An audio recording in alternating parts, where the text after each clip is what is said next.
Holy friggin' crap, the 2025 NFL Draft is a day away, baby, and we got a special guest to kick off Boy Green Daily. Let's bleepin' go!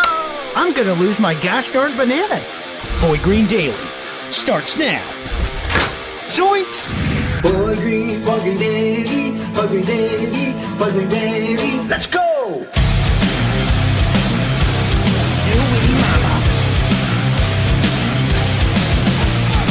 Put your seatbelts on. Get ready for the ride. We're the freaking New York Jets, so we're built for this shit.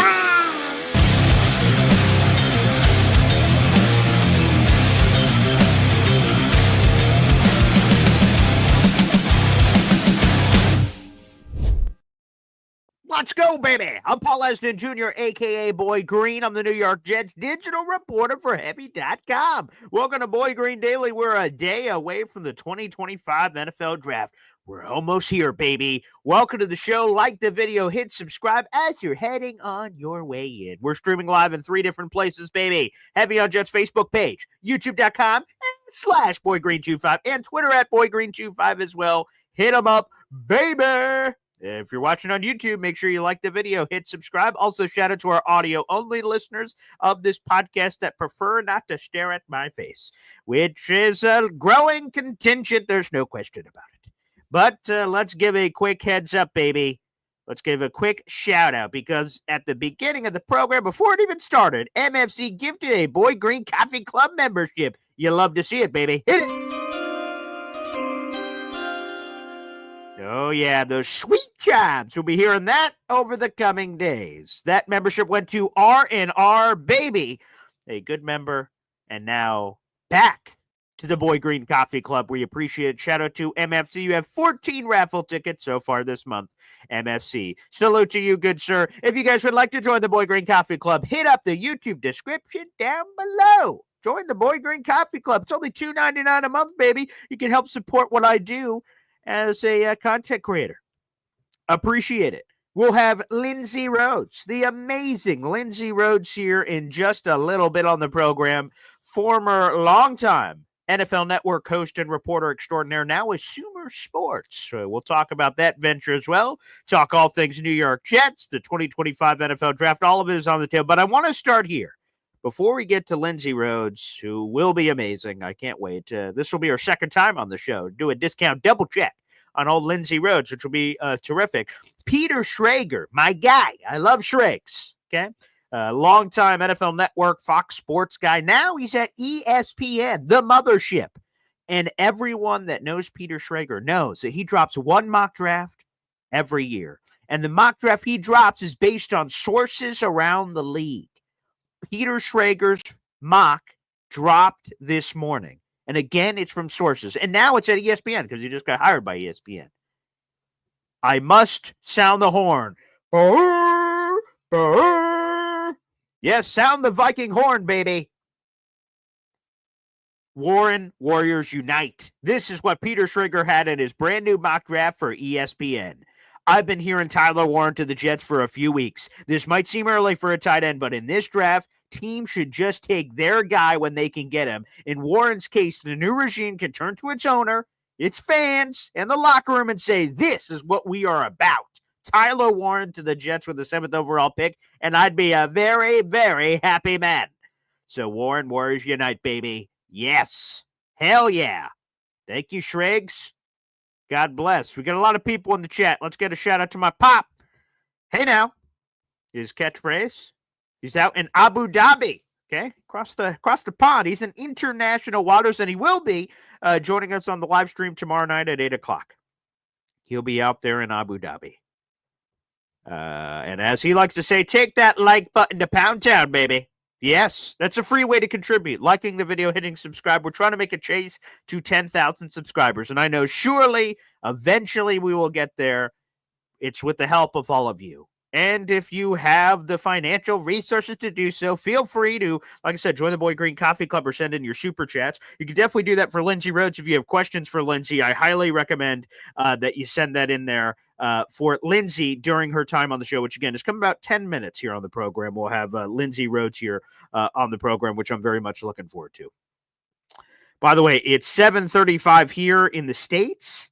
It is 3:35 where my pop is in Abu Dhabi. So massive time difference. So appreciate him coming on the show this morning, and also what will be coming here in the very near future. Yes. So you guys can send that in. So we'll have Lindsay Rhodes in about 10 minutes here on the program. But I just got to tell you, baby, Warren Warriors Unite. When I pull out, and I'll do the graphic and I'll do the everything, I'm a big fan of the movie Draft Day. I will watch that movie. I plan on getting up ass early for that, baby. I plan on getting up early as all heck tomorrow morning and hopefully squeezing in Draft Day before we start the show. So I'll get up as early as is necessary for that.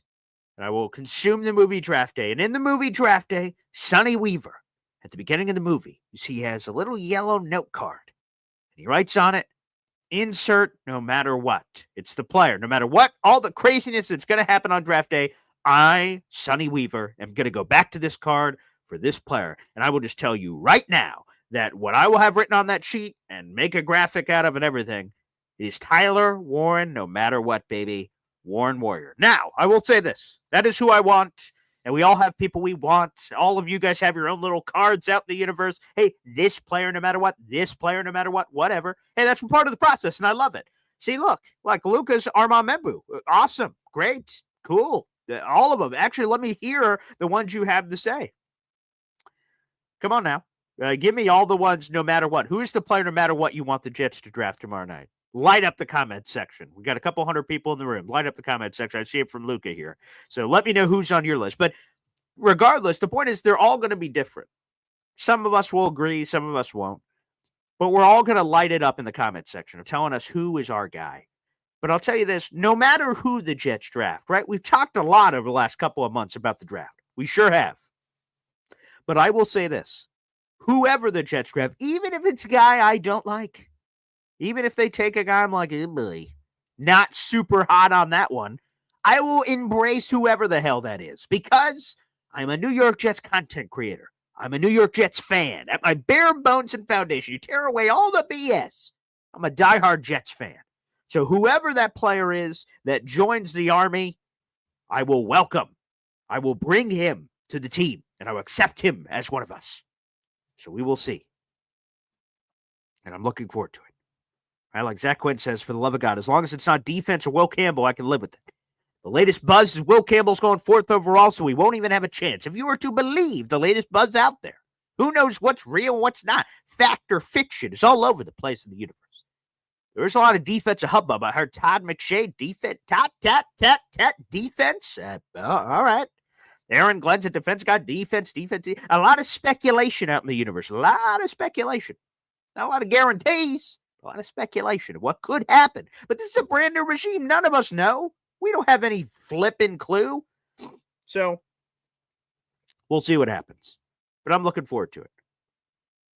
Scott says, trade back Colston Loveland. He's the best tight end. Well, he's absolutely not the best tight end. Tyler Warren is. But you can sell me on Colston Loveland, trading back, getting some assets for Colston Loveland. The mock draft, my final mock draft I did yesterday. If you guys have not seen it, check it out. 3 o'clock.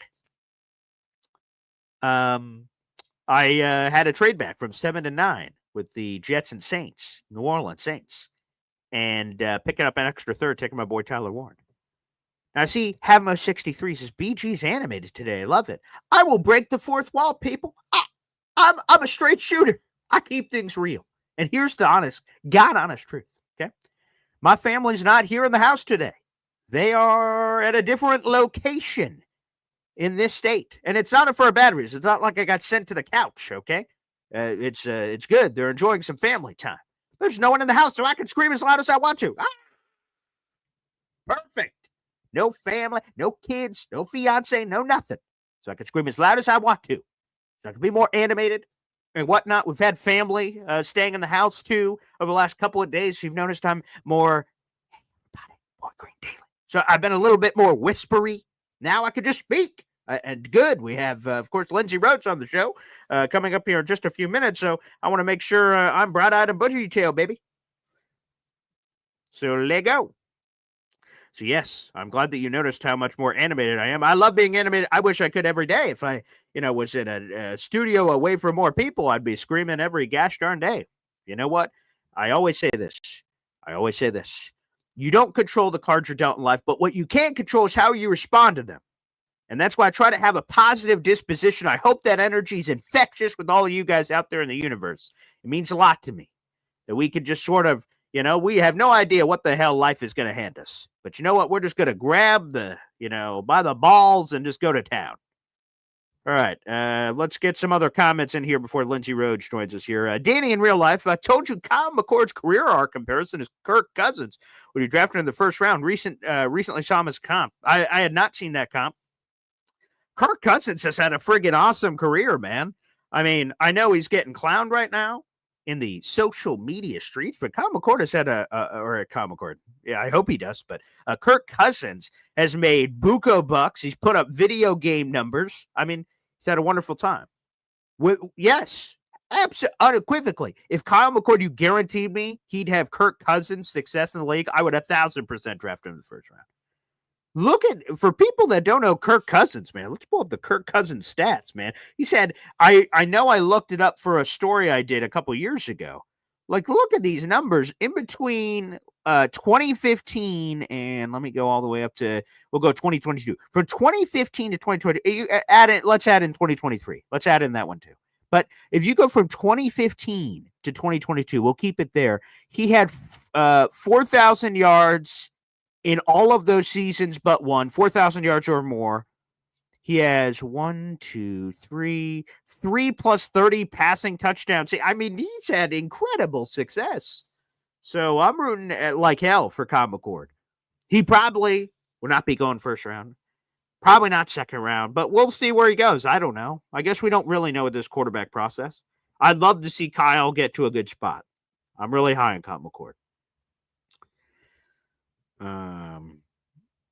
Mark Sacchetti said, I just thought you had an abundance of coffee. I've never had coffee in my life. Not iced coffee, hot coffee, any kind of coffee. So, which is sort of weird that the Boy Green Coffee Club, but Boy Green no coffee. I can't explain it. But by the way, you named yourselves that. The contingent that watched my show every day when we're going to call ourselves our name. It's a Boy Green Coffee Club, and bing, boom, bam. That's how we're here. So, no abundance of coffee. I've never had coffee in my life. I've had no drink this morning. I just brushed my teeth, a little mouthwash, and then over here. So, Danny Real Life says, McCord also mentioned on Gruden's quarterback camp, he grew up a Jets fan. The reason, for those who don't know, the reason he has number 6, the jersey at Syracuse, he is a Jets fan. Mark Sanchez, the Sanchez. So, yes, there's some cool connective tissue there. He was born in New Jersey. There's a lot there. We'll see. My only thing is, it's what we are to believe with the Aaron Glenn mobile quarterback thing. From what Rich Cimini has said, that's sort of his type, is a mobile quarterback. If that's true, Kyle McCord doesn't have the mobility of a parked car, but it's closer to the mobility of a parked car than Lamar Jackson. So I'm curious if that's the right fit for what Glenn has indicated is his type. Again, I love Kyle McCord, but will AG? I guess we'll see. But I love Kyle McCord, baby. Give me Kyle McCord all day. I would absolutely love it. Without further ado, people, it's time to introduce our wonderful guest joining us here on the program. You know who the hell she is. She needs no introduction. She is the host of the Sumer Sports Show. She is a longtime host and reporter for the NFL Network, a 3-time Emmy Award winner for all her sports reporting, and that's really just a fancy way of saying she's freaking legendary. So let's bring her on the gosh darn program, the one and only Lindsay Rhodes graces us with her presence this morning. Lindsay, good morning. Ooh, hi. How are you? Back. Okay. I thought, you know what? The first time was great, but I'm like, okay, well, I checked that off the bucket list, but now discount double check for Lindsay Rhodes. Wow. You're back. Okay. That's an ironic reference this week, huh? Yeah. Oh boy. All that, huh? Aaron seemed to really handle the breakup pretty well. A guy that's never been sort of dumped before. Yikes. Yeah, I know. I was definitely shocked that that's how he handled it. Yeah, right? It seemed like that's totally not his thing to do, right? To air public grievances like a Seinfeld episode. Probably, all things considered, in a weird way, his complaining of how it all went probably made the Jets go, okay, we made the right choice. Yeah, I'm pretty sure when we last met, Yes. I told you that I felt fairly strongly that this is where this was going. Yeah. I think that they probably already felt that way. And I think it's interesting and maybe telling that, when he told that story, I think he expected a different response. I think almost No like doubt. what percentage of people heard that and they were like, okay, Jets, as opposed to like, how could you do that to him? Which is, I Yeah. think, what he thought everybody was going to say. Anyway, too Yeah. much about Aaron Rodgers. Moving on. 100%. Well, let's get to it, Lindsay. I mean, you've got some busy action going on here. We've got. Let's show this up on the screen. So let's start off here. People, come on, what are we doing? You guys got to get ready for the draft. The draft is tomorrow. I mean, you're a little late on your preparation, for God's sakes, but why not? Better late than never. Sumersports.com. Access the free 2025 draft guide. Free, people. FREE. My favorite flavor. Come on, for God's sakes. It's the Sumer draft guide. Just go to Sumersports.com. There's a tab over there for draft guide. It's a rookie draft guide with draft analysis with intuitive data visuals and advanced analytics. Clean, easy to use design. All for free, people. You were Scout provided a prospects. script. Oh, no script necessary. The wonderful Lindsay Rhodes. We could just riff off here. Come on, it's a free draft guide. Free, baby. Yeah. It is. I will say this. And I know, because I know a lot of people are like, there's so many draft guides. Like, it's like Sure. mock drafts now, right? Like, everybody has them. What I think is cool about our draft guide is that it is so different from everyone else's draft guide. You will find data in our draft guide that you will not find anywhere else. It's all advanced data in terms of like usage, right? So if you're interested in how many times somebody was, dropped into coverage versus like where they lined up on the line, like, well, that's not a wide receiver, but there's a lot of usage stuff. Like how many times did they hit this particular gap, that kind of stuff. So if you have any, I call it a supplementary guide, right? Like if you have the beast and you already kind of have a rough idea of who the people are, this is a way to kind of go look at, see what are their strengths. One of my favorite parts of the guide has to do with quarterbacks. Which I'm not totally sure if the Jets are going to go in that direction at all in this one until maybe later. But it's a completion percentage over expectation passing chart. So it's like all of the different zones and then where they were, what their completion percentage over expectation number was to that specific part of the field. And so you can kind of get a picture of like where their strengths are. And sometimes those numbers tell a story of a quarterback who had a really good wide receiver who operated in that range, right? Like it's not totally all numbers. I say this, I always say this. This is like the headline that goes with me. All numbers need context.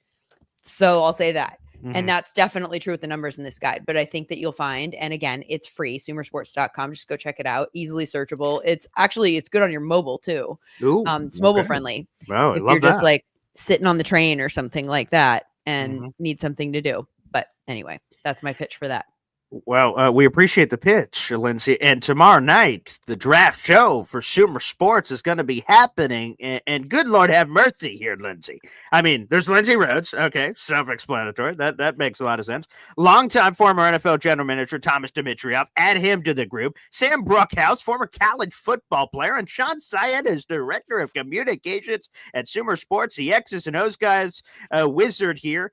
Lindsay, what's the theme song intro going to be? The A-Team, for God's sakes? I mean, look at this group you guys have put together for this draft show.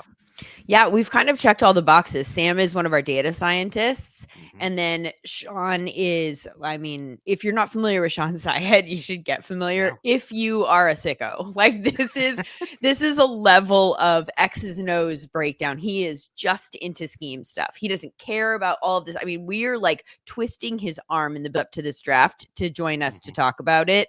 He's like, oh, just put him on a team and let me watch some tape, right? Like, so he's the guy who will be standing there breaking down tape of these different guys. So whoever, the Jets get, maybe we go over to him and he breaks down some tape about how they can specifically be used in that scheme. Like he's such a nerd that he can't fake it with that basic, like he's, his get off is just whatever. Like he's going to tell you exactly on a high level how the person can be used. I'm trying to like put this into Jets. I keep trying to push it in the direction of like what's relevant to what I think Sure. is going to happen. But like offensive line, Mm. I don't know. I feel like this is going in an offensive line direction early on, and that's but that actually probably calls for that type of breakdown even more dramatically, right? Like what are their strengths, what are their weaknesses, run, pass, all that kind of stuff. Well, I guess let's get into that part of it because no team in the NFL has invested more in their offensive line than the Jets since 2020.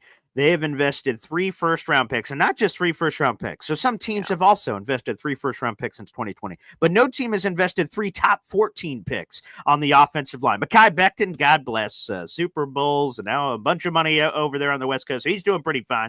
But the 2 guys that are still here is Elijah Vera Tucker, the Jets trade up for, and then Olu Fashanu last year. So they've already invested more top premium picks than any other team in the National Football League, and they could be adding to that group, to your point, with the 7th overall pick. My question, to flip it over to you here, Lindsay, because this is something a Jet fans struggle with, and it's this. Every team, this is our perspective, is that every other team in the NFL can look under the 3rd or 4th round rock. Cool, a starting right tackle. We're like, what the hell? We have to invest a first-round pick every gosh darn year to try to find. How can every other team find these? They invest a 4th-round pick, and then, I guess this is our right tackle star for the next 5 years. We're like, whoa, where's that for us? So I think that is the only criticism potentially.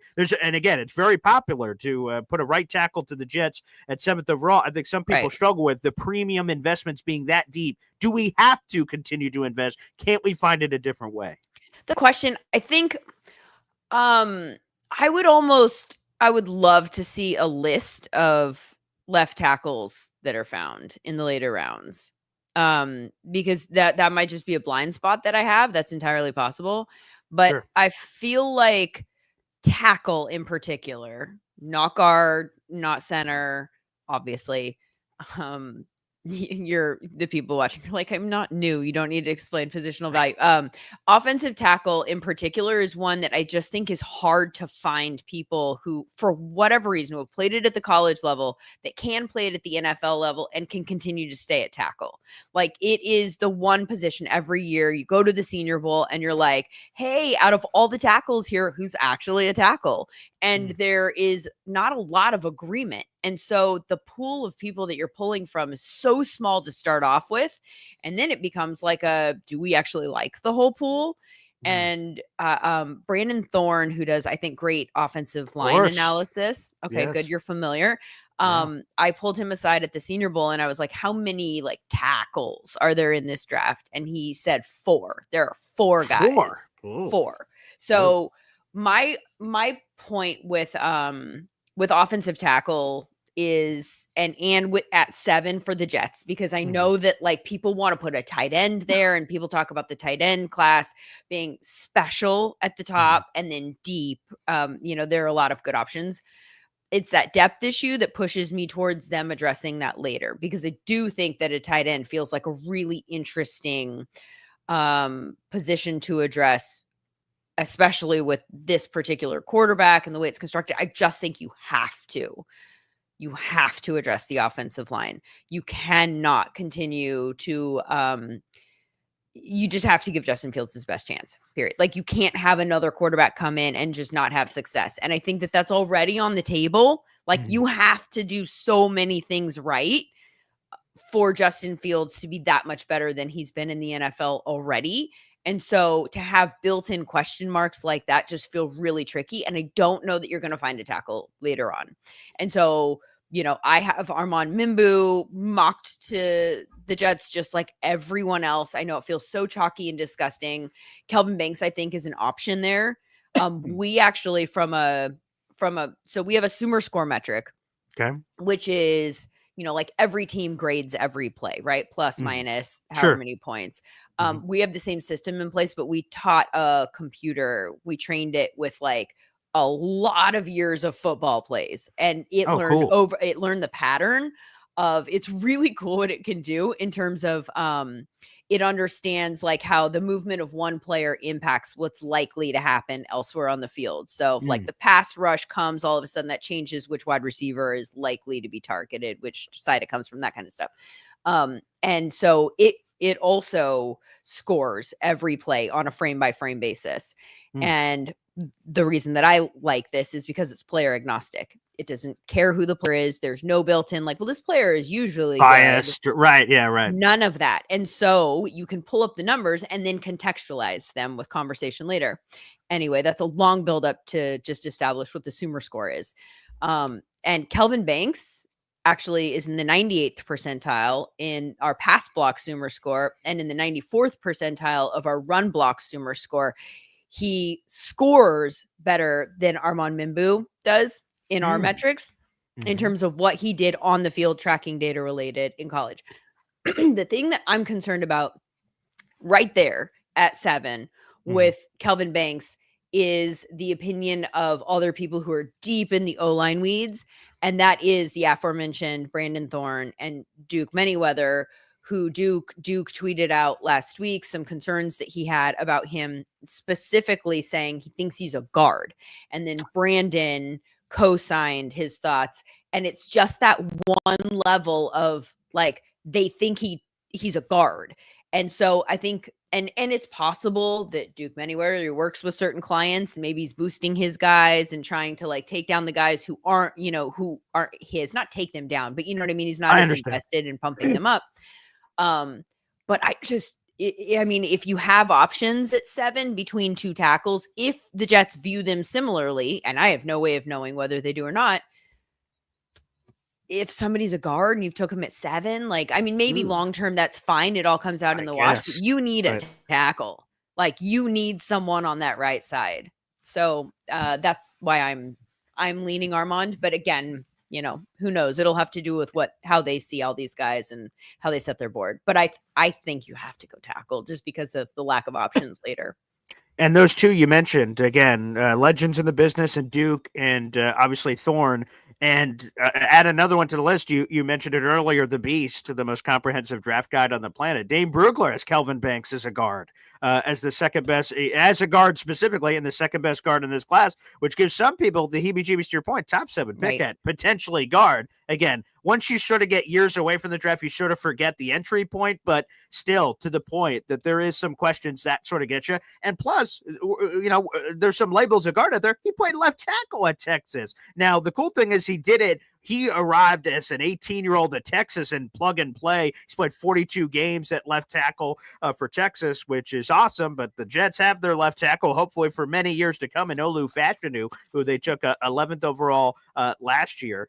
The thing is, though, that ESPN's Rich Cimini, they do the annual NFL Nation mock draft where every reporter that represents each team does a pick. And yesterday they did theirs. Rich Cimini, Kelvin Banks, 7th overall. Armand Mimbu was not on the board. That's the latest buzz that he's going to go to Vegas at 6. So then now he said, well, priority, and he took tackle over the other positions available, which was Mason Graham out of Michigan and Tyler Warren out of Penn State. He ended up going tackle just to force the O-line pick.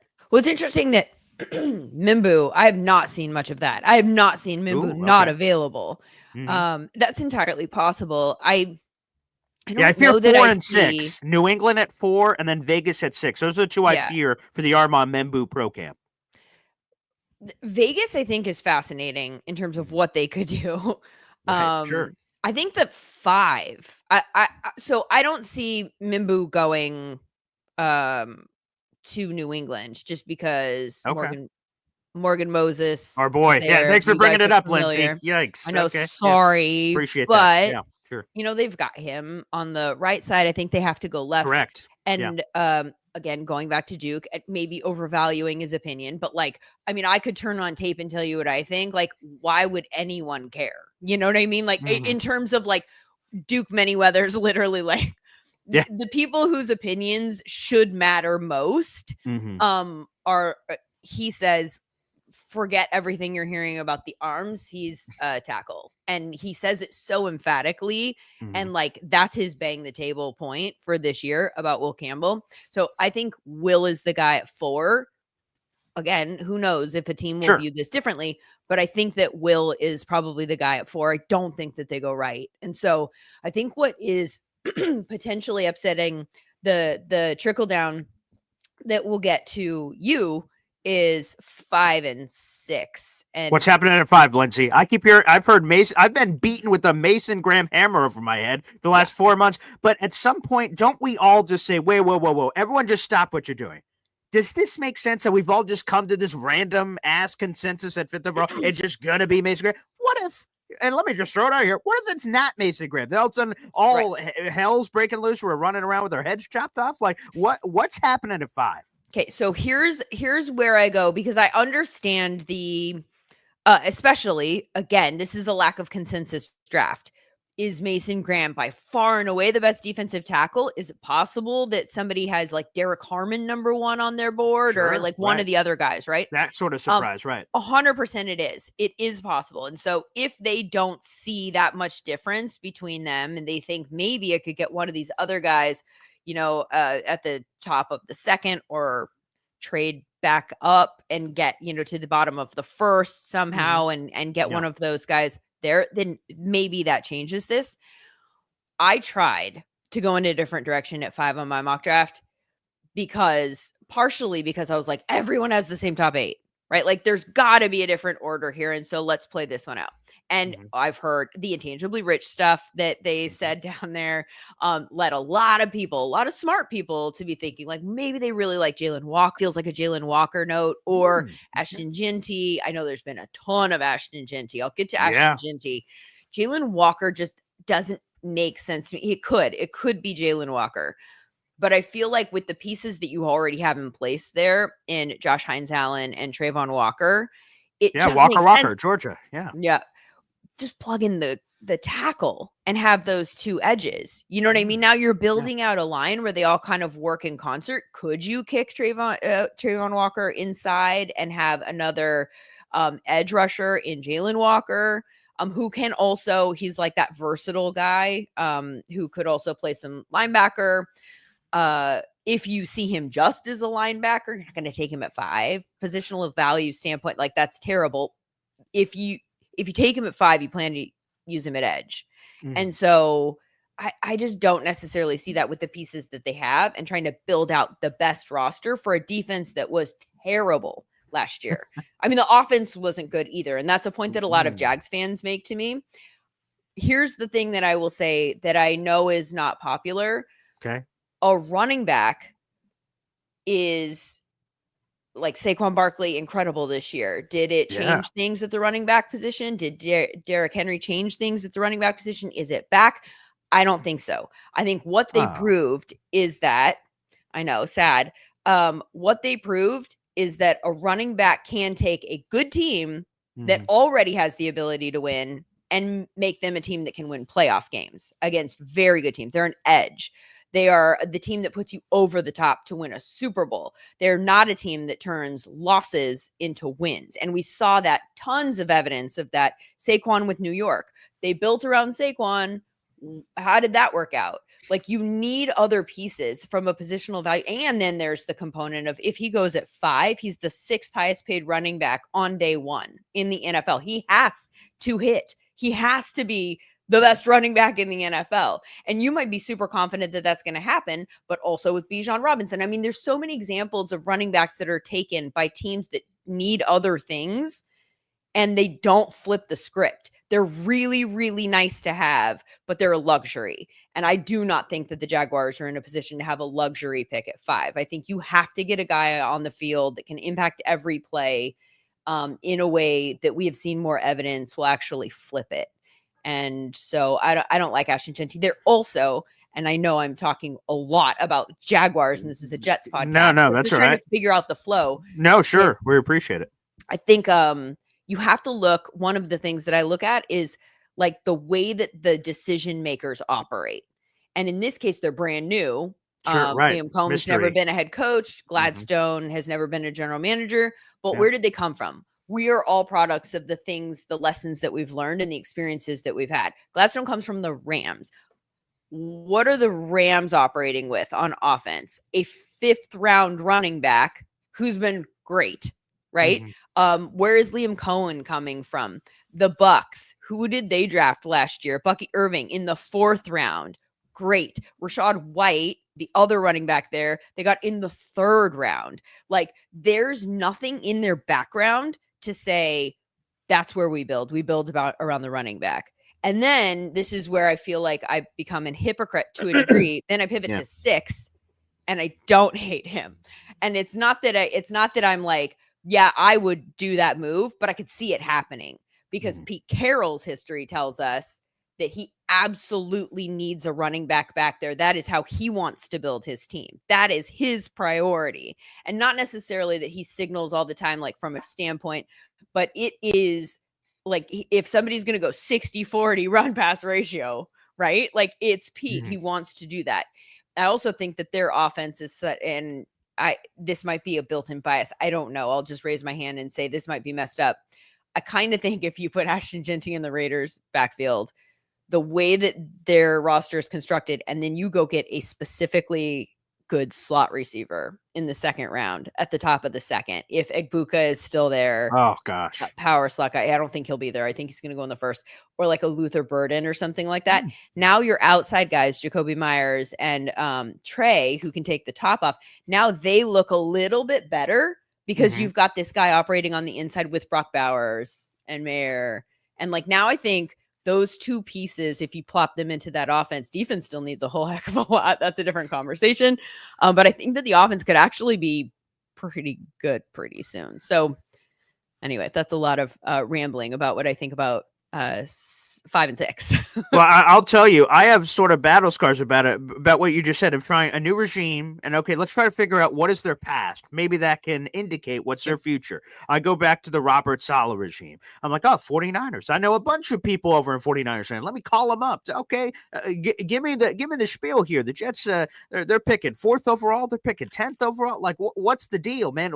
Are there any like no-nos? Like, hey, position, they're not going to touch this. And I reach out to several 49ers people. They said, hey, let me tell you this right off the top. Forget corner. Corner's not happening. They're in 4th overall. They're taking some. They're not going to take a corner. I'm like, oh, okay, 49ers person. Sounds good to me. And then they also said, here's another one. Running back. Not going to happen. Not happening high. We'll start talking about it in the 4th round. I'm like, all right, 49ers people. Thanks for the intel. 4th overall, Sauce Gardner. I'm like, thanks, guys. And then 35th overall, they trade up Brees Hall. I'm like, what the hell? I thought I got all this great intel on, here's the 49ers thing. Don't worry, this is how Saleh feels. And immediately, months after, they immediately flip the script. So now I'm so burned. I'm talking about therapists on a week-to-week basis about this. So I'm having trust issues when I'm trying to look at aging Lions and Darren Muji Broncos. What's going to happen? It's hard to predict.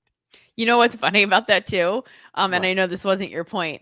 I was like, oh shit, I have a cornerback going to the Niners. Is that funny? Toot Will Johnson. Here we go. Yeah, actually, no. Jade? I have Jade. Okay. But this is, I think I have concerns about Will Johnson's speed injury. No, injury. Okay, there you go. He's a guy who I'm going to pull up the exact number here because I think it's I think that this is something that could happen on draft day. Yeah. There have been rumors. I've now reached the point where I like want to turn Twitter off because there's so many rumors that are coming out. Like, here's what I'm hearing 24 hours before all that kind of stuff. Yeah. Oh, sure. And I'm like, it's so much new, and this guy they don't like, and they want this, and it feels very misdirection-ish. And so it's so hard to figure out what people are hearing that is not stuff that people want us to think that they're thinking in the buildings. Sure. So I can't find the number right in front of me. Why can't I find that number? Will Johnson. Yeah. Coming off a season where he was hurt. Yeah. A couple of different things. Yep.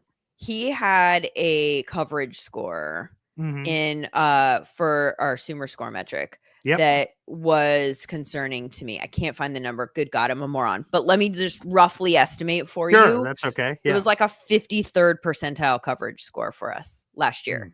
The year before, it was like 99th percentile. So he was outstanding, and we know, and I mean, anyone who's watched his tape and just watched him play knows that he has really high-end capability. But he also has a history of soft tissue injuries. And so it's not just this one. And so Mhm. you could look at the 53rd percentile coverage score and say, was that because they changed the defense? Mhm. Now there are questions that I would want to ask if I was a team that was thinking about drafting him about, like, do I have to put him in a specific defense, the one the year before? Like, what worked about that and what didn't work about this? Or is it injury related?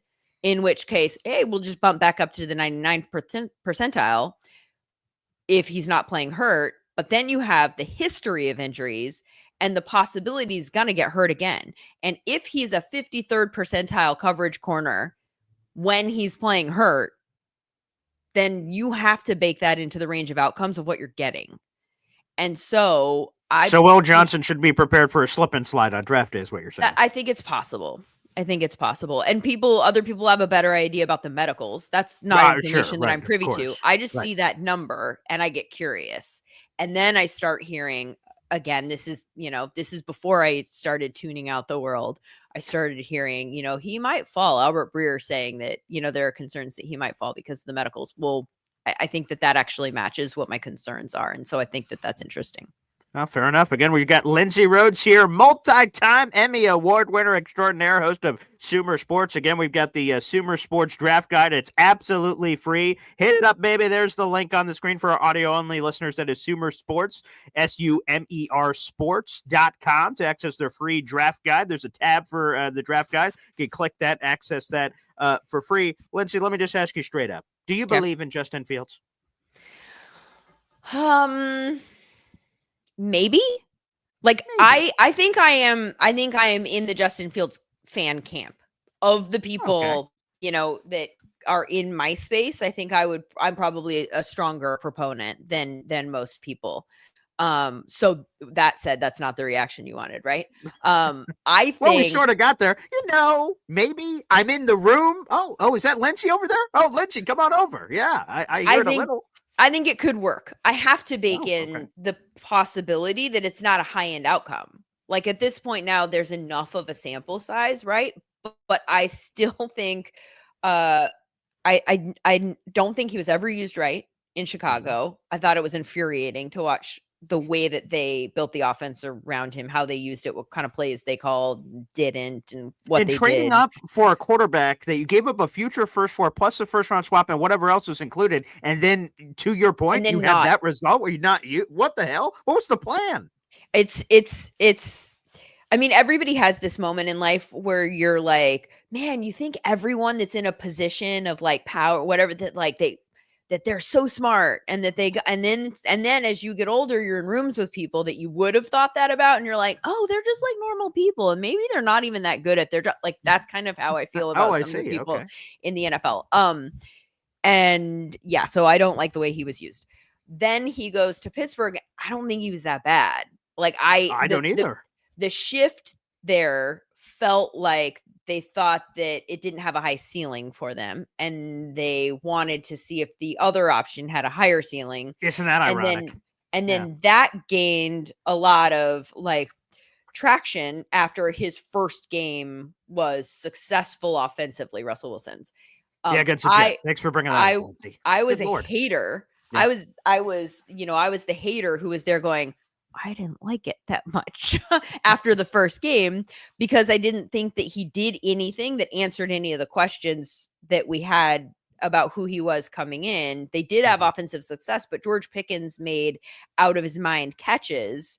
Crazy. And that made the whole offense look better. Anyway, we saw that kind of bear out as the season went on. And by the end of the season, Justin Fields was better in all of the advanced metrics on the season than Russell Wilson was. So it looks like they made the wrong decision. It looks like they made the wrong decision in that they let Russell go and then they tried to retain Justin Fields.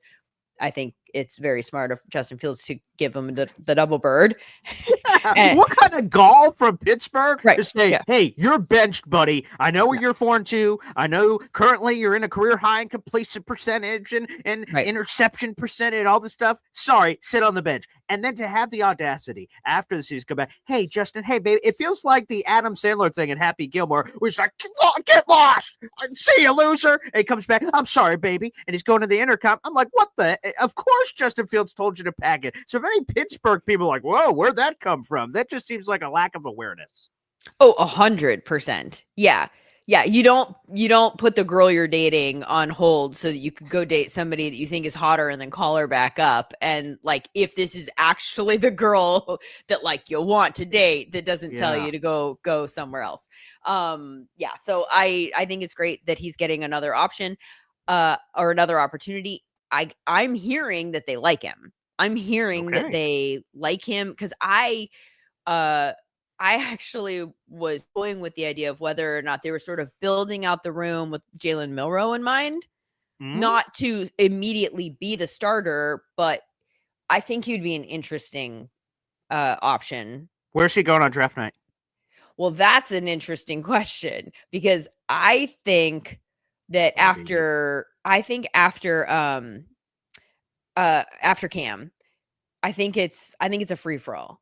I think Okay. it's probably Sanders who's the next quarterback off the board, but I don't think that people love this class. Like everyone knows that, right? But I think that Sanders is more included in the non-excited part of the Hmm. evaluation than people want to say. I think he might be closer to the other group than he is to Cam. And so if that's true, and if people think that there's not a high ceiling and they have question marks about him, I think the guy you get excited about and you use a draft pick on is the guy who feels like a lotto ticket because he is elite at one specific thing, and that's Jalen Milroe. No one describes him and doesn't acknowledge that he is like Lamar Jackson level elite as a rushing quarterback, right? Hmm. There's room for improvement for sure. He needs to be developed as a passer. To put it Um, lightly, yeah. Hmm. this made me think, okay, but Anthony Richardson, who obviously has different traits physically, Sure. Right. Yeah. um, He's a big boy. and a massive arm, and right. Hmm. But I was like, well, how much more developed was he as a passer when the Colts took him at 4? So Hmm. you're banking on the traits in that case. We now know he wasn't developed as a passer and still needs more time to become developed as a passer. But they rolled the dice at 4 on that. And I was told that Jalen Milroe is further along in his development as a passer. He is a better passer than Anthony Richardson was coming out. So to me, the fact that Anthony Richardson, again, the size is a huge part of the reason that it bumped him up to 4, in addition to the other like football things that we knew he could do well. Um, I don't know that Jalen falling so far, like, and not even being on the radar for QB2 feels weird to me because I think that teams like lotto tickets like that, and they think that they can develop somebody and they think that they can fix the thing. But I think if you're going to do that at a quarterback this year, you might as well do that to somebody that has, like, if this works, we have one of the best weapons in the NFL. And I just don't think any other quarterbacks past Cam, I don't think any of the other quarterbacks are even in that conversation. I think that they're kind of in the conversation for like probably like average, like Hmm. starter level NFL quarterback, which I don't think is what you're looking for. I think you're looking for that guy who has the potential to be one of the best. And Well, Lindsay, Milroe real checks that box for me. I will say this: with your background, you're the perfect person to answer this question on Milroe, with the Okay. Emmys and the NFL Network and the Sumer Sports and all the everything that you have at your fingertips here. Okay, you can one of your things that I don't know was directly on LinkedIn.com. I'll give a double check when I go through. Is the ability to smell the BS here, and on Mm. Jalen, he gets the invite to the draft, and I go, "What the hell?" And he Yeah. accepts, and I'm like, "Well, that says Yes. something to me." I've heard Yeah. other people say doesn't mean anything. Lindsay Rhodes, you've been around the block with all these different varied backgrounds you've had. Jalen Mill, does that mean something or nothing? I think it does mean something. Um, I think I don't know how they do this now, but Mm-hmm. I know like back in the day when Gil Brandt established this from an Yes. NFL side, he was in charge of inviting the people that were there. There's the whole story about Aaron Rodgers and the fact that Right. he like at the last minute got word that he wasn't going to go and tried to essentially like uninvite him, and they were like, "We're good," and then he was like, "Oh no, I can't tell you why, but you shouldn't come." That guy. So I Yeah. remember hearing that story. I think that people know things. Um and but I also think that's your first signal. Yeah. I do think it's meaningful. Although we have definitely seen people who are like, go home after the first day because they For didn't sure. get picked and they're embarrassed to go back and sit in the green room, and then somebody does and we like celebrate it because Yeah. like, look at how like humble he's being. And that could be the case. It might be that they just want a few people to walk out on stage on day 2, but I don't think that they do that on purpose. I think that there's a chance that somebody wants a quarterback that is not the team that needs the quarterback right this second, like they have. And that might even be the Jets who have someone they can roll with, you know, or it might be the Browns who have somebody they can roll with. Like nobody's in love with Joe Flacco or Kenny Pickett, but like, you know, they're not like, you don't have to use a high value pick on somebody that you don't love because you have somebody else that you also don't love that is capable of starting, and you have a greater sample size of what they can do on the field. Anyway, I think that it makes the most sense that Jalen Milroe is a guy that a team who's looking for somebody that they don't need right now. I think he's the most sense that they would take that for the reasons that I said. So I do think that that the green room invite, yeah, I think that there's something there. Which would mean that Lindsay Rhodes, Thomas Dimitrioff, Sam Bruckhouse, Sean Sahed may have some reactions to a Jalen Milroe. Whoa, mamacita! Roger Goodell said, who now? He's coming on stage. Could be happening tomorrow night. Yep. Okay. Oh, gosh, this is going to be so fun. And then where will Sanders go? And sure. I'm almost bummed a little bit that it feels like we're all kind of settling on the fact that he might go later than we thought a month ago, because I felt like I was in my own little camp. You know, I mean, I certainly wasn't. There were other people, but it felt like I was like in a small percentage of people going, I don't think so. And now, so you're the president of that fan club. See, now people are all jumping on your bandwagon. I see. A little bit. And again, and that's not my evaluation. It's all the evaluators that I talked to that were not describing him like he was somebody that they love. They were like, the primary word that was used was need when anyone talked about him going in the top 5 or 10. Like, it's all need driven. And I'm like, why is he the guy that you like? Or nope, it's just you have to have a quarterback. Like, that doesn't feel like good process to me. Like, well, who else are they going to start? Like, I mean, I get that. I get that we're all desperate, but like, tell me why he is the person that's going to be their franchise quarterback. And I'm not hearing that. I'm not hearing that from evaluators. I'm not hearing that level of love that matches where we want to put him in the draft. And now in the last like week or so, it feels like a lot of people are coming around to like, I don't know, he might fall. And I'm like, no, you're not allowed to be on this. That's mine. That is my hill. And I don't want you here. Sam Bruckhouse, he mentioned him doing the show with, he's kind of like, I think I'm going to mock him to like fall out of the, you know, or like late. And I'm like, no, you got to keep him right there in the top 5, buddy. You have fought with me for too long. That is mine on draft day. You win the back and forth. If he goes in the top 10, I'll give you 9 even. But like anything after that is that's terrible. What the heck? I'm saying that's my win. I'm saying narratively on something that we disagree about. I am not rooting for him to fall. I am not rooting for that at all. Of course. I clearly am sounding like I'm rooting for him to fall. It's not about him. It's about being right. Right. It's the principle, Shador. I'm sure you can understand, pal. God, well, I'm sure he can't. Probably not, actually, to be honest. Let's circle back to the beginning of the conversation as we're going to wrap up here. And you mentioned you like throughout quarterback, you're like, I'm not sure how that's going to fit in with the Jets and their plans in terms of the draft of taking a quarterback. And that is a divisive point, among the fan base. Some have argued you have to build around Justin Fields, give him a chance. He's never had a chance anywhere he is. If you take a quarterback at 7 or even 42 or trade back into the first round, you're cutting the legs out from underneath Justin Fields. You know, give him a chance. And in a class that everyone says sucks at quarterback, excuse my Guatemalan here, like, hey, man, what are you going to do? Yeah. But also there's some other people that saying, hey, man, just take the quarterback. Sorry, Justin Fields, in your feelings. Look at Kirk Cousins last year. Michael Penix Jr., they said, hey, let's take our guy. And thank goodness they did. Kirk Cousins was awful last year. So where do you stand in that, or whether or not the Jets should simply build around Justin Fields and skip a punt on quarterback and figure it out in 2026, or maybe Fields is just your guy and then you figure it out that way, versus potentially taking one of these guys? Again, Jalen Milroe is incredibly intriguing. I just like Milroe.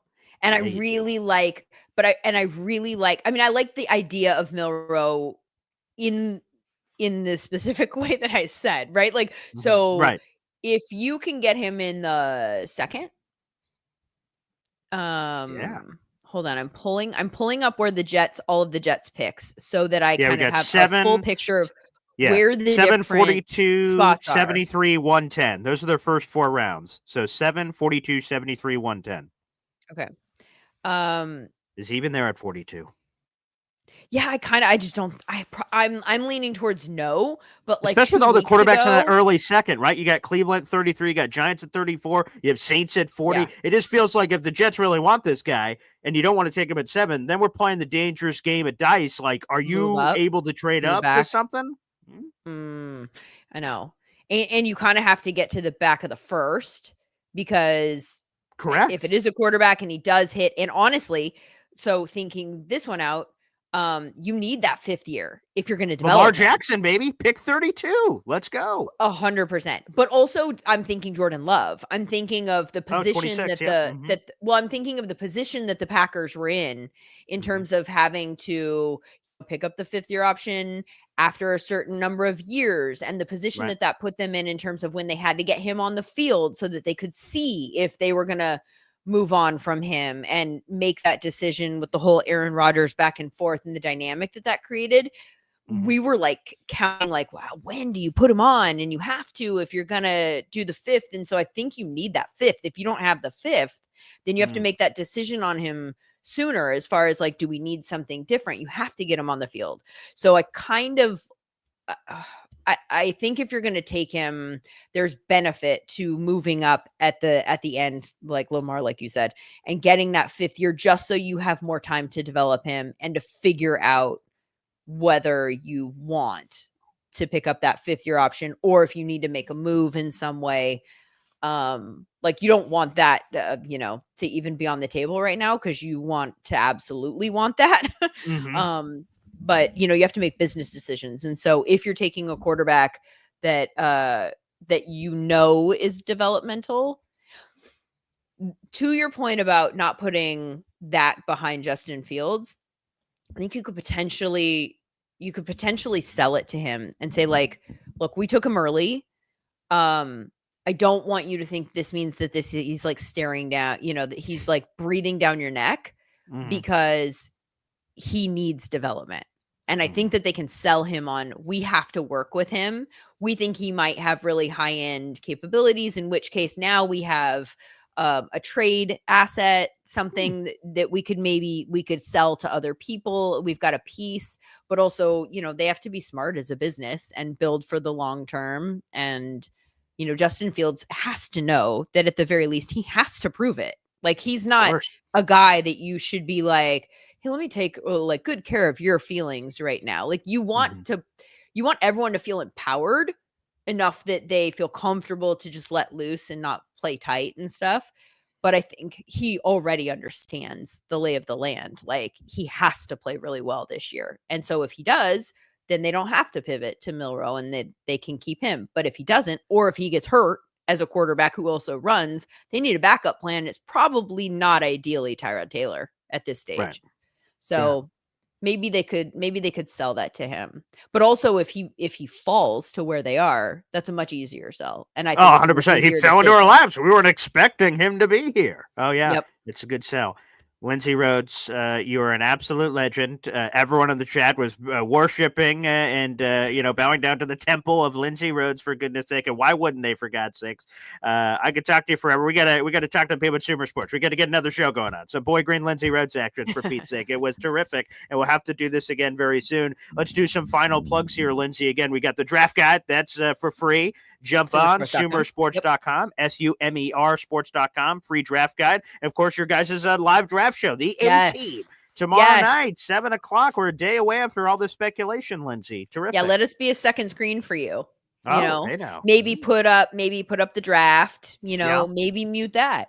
Maybe turn us on and you can get Thomas Dimitrov's unvarnished. Is it unvarnished? Anyway, he's got a lot of experience in this area, obviously, having sat in there for 13 years. He's got a lot of stories to tell and a lot of context, also the data side and the scheme side. And so we hope that we will have a lot of value for you on that show and that you'll join us. Yeah, absolutely. Lindsay, thank you so much for joining us on the show, and I'm sure we'll have you back on again in the future. Good luck on the broadcast, and have a great time. Thank you very much. Enjoy the draft. All right, there she is. Lindsay Rhodes, baby. Lindsay Rhodes. Lindsay Rhodes. I saw the wrestling shout-outs in there in the chat. Amazing. Lindsay Rhodes was terrific. Thank you guys for all the questions and comments throughout it. I see we got some membership action. We'll throw that up on the show. That was really cool of Lindsay. Thank you to Paul Taxter here. I see that you put up 5 new members to the Boy Green Coffee Club. Let's hit it, baby. Appreciate you. Members of the Boy Green Coffee Club: Gucci Finesse, Adam is Too Cool, Brian Farrell, Joe Rano, and did I get everybody? Let me make sure. Let me make sure I got the right 5 people here. Excuse me. Yes, we have Gucci, Adam is Too Cool, Brian Farrell, Joe Rano, and then here it is. It came in late. EJ. You also are a member of the Boy Green Coffee Club. You guys have access to our Discord channel, and Paul Taxter, you have 5 raffle tickets as well to the monthly giveaway here. So appreciate you. Thank you. We are all still competing for, like I said, replace the BMAC emoji, so you guys can keep that rolling here. Feel free throughout the rest of the month. Also, I want to give you guys a special shout out, right? So tomorrow is the draft show. It's going to be a live draft stream. I can't wait. It's going to start at 8 o'clock, go well after midnight, so you can have 3 screens on. You can have the draft. You can have Lindsay Rhodes and the amazing Sumer Sports draft show. It'll be awesome. And then you can also have this screen on, baby, because we'll be doing a live stream for 4+ hours. And I'll give you this as well. We're doing a homage giveaway live exclusively on the draft show. So if you guys want to unload some memberships and super chat questions, like Jericho Kotry is going to join us at the top of the show, and it will be live. So if you guys have super chat questions, I will give the lean to super chat questions. I'll try to get to all your questions. If you have a question for Jets legend Jericho Kotry on the show tomorrow, you guys, tomorrow night at 8 o'clock, he joins us at 8:05. Make sure you super chat those questions in, and we'll ask those to Jericho. I'll also try to give a lean to Boy Green Coffee Club members as well to try to get your questions in. But super chats are guaranteed to get answered, and I will try to put a few aside from the Boy Green Coffee Club as well if you want to send in questions for Jericho Kotry tomorrow night as he talks draft day stories and so much more. So, guys, make sure you stay tuned for that. Lindsay was awesome. Lindsay Rhodes. Lindsay Rhodes. Lindsay Rhodes. She was a great guest. It's great to have her back on the show. Yes, sir. Booyah. All right, let's see. Let's react to some of your questions and comments for Lily. Thank you guys so much. Thanks, Lindsay, Taylor Sterling, Luca. Oh, yeah, she was awesome. It was great. It was just a free-flowing conversation. I had all kinds of questions here. Didn't get to almost any of them, so that's great. Yeah, baby. Yeah, perfect. Lindsay Rhodes is an absolute legend. Mm-hmm. Jet Jaro says, Thomas Dimitrov was my wish for GM. How didn't he get hired is beyond me. Yeah, you didn't even get hired. I thought for sure, maybe, again, these are some of the things behind the scenes you don't know. Was it GM or bust? Like he didn't want a senior football advisor role? Like he only won the GM role? I don't know. Darren Muji, we didn't really do a full show on his pre-draft presser. Because time, we have 600 people in the room, by the way. So like the video, hit subscribe on YouTube for everyone who's watching. If you're watching on Facebook or Twitter, just hop on over to YouTube. We're trying to make a chase to 10,000 subscribers. If you enjoyed the show, again, youtube.com/boygreen25. That is BOY Green the color 25. Thank you to the 600 people in the room. We didn't do a full show on the pre-draft news conference for Darren Muji, but he talked about how he had to recruit Rick Spielman to be the guy, and he was very high on his list, and he had to like convince him because he had other NFL offers to get that senior football advisor role. And Darren Muji said it was very important to get that senior football advisor on the staff. So going back to this, I'm curious, was Thomas Dimitroff, hey, I'll be the GM or I'm being nothing because I enjoy my gig because, again, he's with Sumer Sports. Maybe that pays better, not pays better, but like, like he gets a greater enjoyment out of that and he would only leave, right? Certain people have jobs and they would only leave for a dream job. Not halfway dream job, just pure dream job. So maybe Thomas just doesn't want to get back in the league because of his wild experience for being a general manager of the Atlanta Falcons for 20 years. I would assume that he was just not leaving for nothing. So I like Thomas a lot. He would have been good. He had such a great history in Atlanta, built up a team from nothing, had blue chip players at left tackle, quarterback, obviously, and Matt Ryan. Built the team up, went to the Super Bowl. It's not his fault what happened in the game. So, yeah, he should have a Super Bowl ring on his finger, and he doesn't. So Hep says, I've got a Kotri jersey. That's a great jersey to have, baby. Yeah. I appreciate that. So good Kotri jersey. That's a great one. Yeah, I love Kotri. 4 Ps equal payoffs. Boy, Grant, I just recently discovered you from the Jake Asman show. You're really one of a kind. Keep up the good work, brother. Thank you so much for the kind words. Shout out to Jake. Jake, apparently, Alan told me me and Jake are competing against one of each other right now live. It's Jake Asman versus Boy Green. We got morning on morning crime in the Jets community. Awesome. Hey, I love it. I love and I want to say this because we've seen it with other people coming in just because that topic came up. To me, if you're out there and you want to start a show, some people don't. I'm not forcing people to want to start a show that don't want to start a show. That's not what I'm saying. But if there are people out there that are passionate about Jets content creation and you want to put yourself out there, please do it. There are people out there that have talked to me privately that said the reason they did not join this sphere or this circle is because, there's a lot of Jet shows out there. Don't look at it like that. Who cares about the other people? You do your own thing, whoever you are, whatever girl, boy, man, woman, whoever you are out there. Do your show because you want to do it, okay? Who cares about what other people are doing? What do you want to do? Are you passionate enough about this? Are you passionate enough where you want to do a show and host and talk draft or Jets, whatever the hell you want to talk about? Do you want to do it? Who cares about other shows? Who cares? That's it. When I came in to do this show, this YouTube channel started in September of 2020. Well, what a hell of a season to start. It was a 2-14 year for Adam Gase. Thanks, buddy, for those post-game shows. But you just got to do you. You got to do you. And that's what I love. You just have to do you. And hopefully that is motivation for all, that it doesn't matter how many Jets content creator shows are out there. And that's sort of what I said about me. I'm just going to be unapologetically me, and hopefully people vibe with it. If they don't, okay, they don't have to subscribe. If they do, awesome. And so I just try to lay it all out there, and hopefully, it's something that you guys appreciate. So that's what I say, and I would just throw that to others as well. So, yeah, man.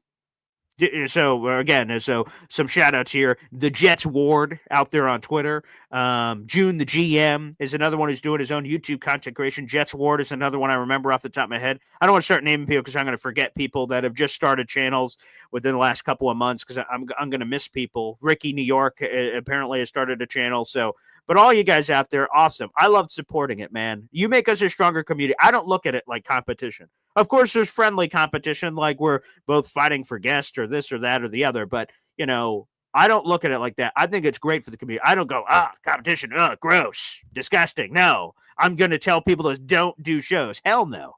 Do shows. I think competition's great. Aaron Glenn, compete. It brings out the best in all of us. When I was on my high school football team and a new transfer came in to our town and he's playing running back, I'm playing running back, that got my juices flowing. Like, who the hell is this? He's coming for my job, baby, but not in a disrespectful way. I tried to help him with the playbook to learn it. He helps me. We help each other. Competition breeds success. That's better for everybody. So that's what I say. I think it's good for business. Let me see. Where's June at? I don't know. He's still doing his shows over on his channel, so I'm sure he's coming back. Hopefully he's not mad about all the basketball stuff. Hopefully that was all in good fun. That's another thing that I said somewhere on one of the shows recently, but we all bust each other's balls here on the show. We have good fun, and hopefully we appreciate. Again, there are lines that shouldn't be crossed. Obviously, there's a fine line, but I think goofing around and having a good time is all fun. It's all good with me. As long as, we all be relatively respectful. You can make jokes about me. There's a guy, I can't even remember what his name is on YouTube. He makes fun of me for not having a neck. Now, I still don't understand. Is it because of the beard? The beard covers a neck and it appears I have no neck? I have no idea. But, I get that comment all the time. You guys, 4 eyes, okay? The screen on the glasses, right? No one can see my eyes because the things reflect. I guess I got to get reflecting glasses or something. I don't freaking know. Or whatever the hell that is, right? My goofy ass teeth, right? People are jacked up. I get that all the time. I'm a short bastard. I get the Hobbit. Oh, there's the Lost Hobbit. Okay, sure. Let the jokes fly. I'm cool. Let's go. Let them fly, baby. You can't dish it if you can't take it. You know what I mean? So keep it rolling. I give people plenty of material. I'm a short, fat bastard. Okay, so hey now. But I'll say this, everybody, as we're wrapping up the show, because I got to head to the radio station. But thank you so much to Lindsay Rhodes. Lindsay Rhodes. Shout out to her for joining the show. I don't know how many people get that reference, but hopefully for those out there that get it, that was for you. That was for you out there. But shout out to Lindsay Rhodes, 3-time Emmy Award winner, longtime NFL Network host, reporter extraordinaire, host of the Sumer Sports Show. She's going to be on that live draft show tomorrow night at starting at 7 o'clock, so that'll even be before us. And again, here's the free draft guide. As she talked about it, it can pair in with other draft guides that you have. It's absolutely free. Sumer Sports, SUMER sports.com. Access their free draft guide. Their draft show will be streaming. 1 second, I have it here on my side notes here. They will be streaming on 3 different places: YouTube, Twitter, and LinkedIn. YouTube, Twitter/X, and LinkedIn. The Sumer Draft Sports Show, starting tomorrow night at 7 o'clock, will be streaming on those 3 social media platforms. So, guys, feel free to enjoy that. We'll also be live tomorrow night for our draft show in, 36 hours? Is my math right on that? Yeah, it's a little less than 36 hours away is our live draft show. So, like the video, hit subscribe, show your support, baby, and we will be back tomorrow morning for draft day. And yes, J-Boy, he says, with the big draft show tomorrow, will I be doing a morning show tomorrow? Hell yes. Damn straight I will be. 1,000%. Boy Green Daily, for those who don't know, is every bleeping day.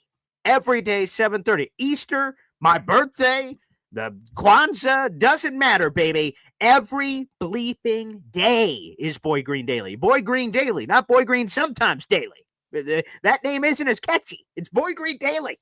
So, yes, for sure we're going to be doing it. How about this? Think about this. J-Boy, you're like, are you going to be doing a morning show? I'm doing 3 shows tomorrow. I'm doing Boy Green Daily, 7:30 in the morning. We're doing Boy Green Meets Woody at 3 o'clock. There's another show. Then we're doing the live show at 8 o'clock at night. 3 shows. The last one being a 4+ hour live stream. We're going to be live basically all bleeping day, baby. So, hell yes, we'll be doing a show. Let's go. So I can't wait. It's going to be a good time. Hopefully you guys can enjoy it and join us for some of those shows tomorrow. So hopefully we can share some final draft nuggets, news, and notes. Again, there's all kinds of rumors and stories going around, so I can't wait. It's going to be awesome. Again, you guys can join the Boy Green Coffee Club in the YouTube description down below if you'd like to help me support the show. You enjoyed the show. It's only $2.99 a month, but it means a great deal to me if you guys can do that, so feel free. That's how we're able to do the show, and I can keep investing more, doing 3 shows. It's because you people invest in me and being able to do this, and this is my dream. So thank you guys. Appreciate it. This, though, is my final show for today. I will see you guys tomorrow for a draft day, and we'll watch a movie draft day. Oh, it's going to be great. I'm going to squeeze that in somewhere, too, in between all those shows. I watch it every Thursday, every year of draft day, the draft day movie with Kevin Costner. And shout out to all our peeps out in the audience that may also have the movie draft day. Salute. Thanks for joining us. War and Warriors Unite, and we'll see you tomorrow. Take care, everybody. Peace.